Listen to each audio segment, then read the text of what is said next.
ಮಾಡಲಿ, ಯಾಕೆ ಕೇಂದ್ರದಲ್ಲಿ ಸ್ಥಾನಮಾನ ಕೊಡಲ್ಲ ಅಂತ? It is his wish. ನಾವ್ಯಾಕೆ ಕಮೆಂಟ್ ಮಾಡಬೇಕು?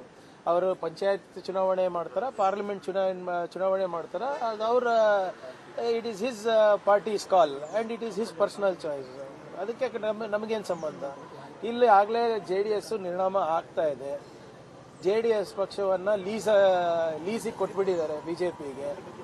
ಈಗ ಅವ್ರ ಸಂಬಂಧಿಕರೇ ಹೋಗ್ಬಿಟ್ಟು BJP ಟಿಕೆಟ್ ತಗೊಂಡು ನಿಲ್ತಾರೆ ಅಂದರೆ ಆ ಪಕ್ಷ ಎಷ್ಟು ಮಟ್ಟಿಗೆ ಬೆಳೀತಾ ಇದೆ ಅಂತ ನೀವೇ ಯೋಚನೆ ಮಾಡಬೇಕಾಗುತ್ತೆ. ಮಾಡಲಿ, ಯಾಕೆ ಕೇಂದ್ರದಲ್ಲಿ ಸ್ಥಾನಮಾನ ಕೊಡಲ್ಲ ಅಂತ? It is his wish. ನಾವ್ಯಾಕೆ ಕಮೆಂಟ್ ಮಾಡಬೇಕು?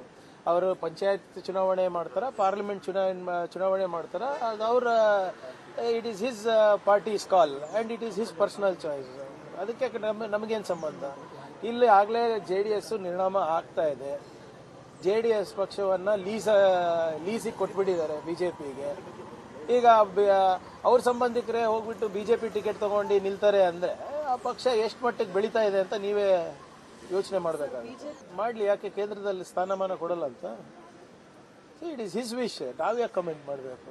ಅವರು ಪಂಚಾಯತ್ ಚುನಾವಣೆ ಮಾಡ್ತಾರ, ಪಾರ್ಲಿಮೆಂಟ್ ಚುನಾವಣೆ ಮಾಡ್ತಾರ, ಅದು ಅವರ it is his parties call and it is his personal choice. ಅದಕ್ಕೆ ನಮಗೇನು ಸಂಬಂಧ?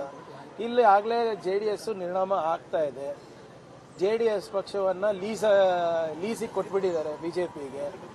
ಈಗ ಅವ್ರ ಸಂಬಂಧಿಕರೇ ಹೋಗ್ಬಿಟ್ಟು BJP ಟಿಕೆಟ್ ತಗೊಂಡು ನಿಲ್ತಾರೆ ಅಂದರೆ ಆ ಪಕ್ಷ ಎಷ್ಟು ಮಟ್ಟಿಗೆ ಬೆಳೀತಾ ಇದೆ ಅಂತ ನೀವೇ ಯೋಚನೆ ಮಾಡಬೇಕಾಗುತ್ತೆ.